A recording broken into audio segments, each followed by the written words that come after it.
ખાડામાં ખાબકતા એકનું મોત। લખતરના કારેલા લીલાપુર રોડ પર અકસ્માત સર્જાયો। 2 લોકો ઈજાગ્રસ્ત થતા સારવાર માટે ખસેડાયા।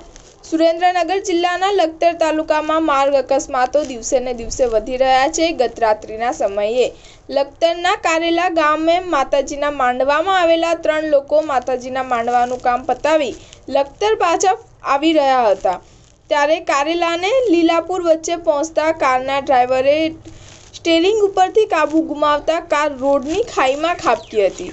અકસ્માતમાં 3 લોકોને ગંભીર ઈજાઓ પહોંચતા 108ને જાણ કરવામાં આવી હતી। 108ની ટીમને જાણ થતાં 108ના પાયલોટ રાજદીપસિંહ ઝાલા અને ઇન્દ્રજીત પુરબિયા તાત્કાલિક ઘટના સ્થળે દોડી ગયા હતા। ત્રણેય ઈજાગ્રસ્ત ભરતભાઈ માવજીભાઈ પારગી, પરમાર હરેશભાઈ ચતુરભાઈ અને પરમાર ચંદુભાઈ ચહેરભાઈને અમદાવાદ ત્રણેય લોકોને અખ્તર હોસ્પિટલ ખાતે ખસેડવામાં આવ્યા હતા। સ્ટાર ન્યૂઝ 7 હંમેશા સચ્ચાઈની સાથે।